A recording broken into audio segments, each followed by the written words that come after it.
अब हम ये देख लेते हैं कि कॉन्स्टिट्यूशनल प्रोविजंस क्या हैं, गवर्नर का रोल क्या होता है एक स्टेट बिल में।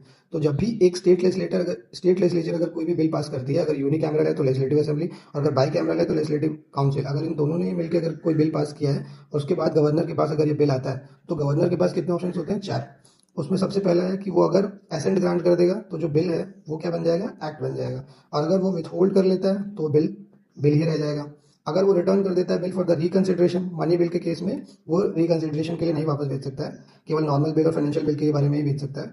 और दूसरा है कि वो रिजर्व कर लिया अगर bill for the president consideration, तो जब वो प्रेसिडेंट के लिए कंसिडरेशन के लिए भेजेगा तो प्रेसिडेंट के पास तीन कंडीशंस हो जाएंगी। या तो प्रेसिडेंट उसको क्या कर दे? एसेंट दे दे तो एक्ट बन जाएगा, या तो विथ होल्ड कर ले तो एक्ट नहीं बन पाएगा, और तीसरा है कि वो रिटर्न कर दे। रिटर्न कर सकता है सारे केसेस में एक्सेप्ट मनी बिल। अब यहाँ पे लिखा हुआ है कि आर्टिकल जो 200 है उसका एक प्रोविजन है कि अगर कोई भी बिल अगर रिटर्न किया जा रहा है या पास किया जा रहा है दोबारा लेजिस्लेचर के द्वारा, तो गवर्नर उसे विथहोल्ड नहीं कर सकता। आर्टिकल 163 ये कहता है कि गवर्नर हमेशा एक्ट करता है किसके एड और एडवाइस से? काउंसिल ऑफ मिनिस्टर के, कुछ मैटर्स में जहां पे केवल डिस्कशन उसे अलाउ की गई है। आर्टिकल 142 में ग्रांट किया गया है कि सुप्रीम कोर्ट के पास पावर है कि वो पूरी तरीके से कंप्लीट जस्टिस कर सकता है किसी भी केस में। कौन कौन से इश्यूज हैं हम ये देख लेते हैं। जैसे आर्टिकल 200 में कोई टाइमलाइन नहीं है, इसीलिए गवर्नर जो है वो डिले करता है एसेंट को, और वो इनडेफिनेट टाइम ऑफ पीरियड की वजह से हम लोग उसको बोलते हैं पॉकेट वीटो।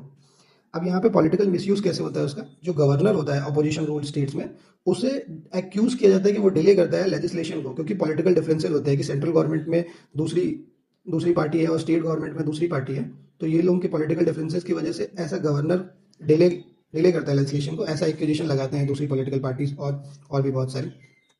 अब यहाँ पे क्या है, पूरी तरीके से ट्रांसपेरेंसी नहीं है कि आप रीजन नहीं दे पा रहे हो और कम्युनिकेट नहीं कर पा रहे हो कि किस रीजन की वजह से आपने बिल को विथहोल्ड किया है, और ये एक तरीके से वॉयलेट करता है कॉन्स्टिट्यूशनल रिस्पॉन्सिबिलिटी को।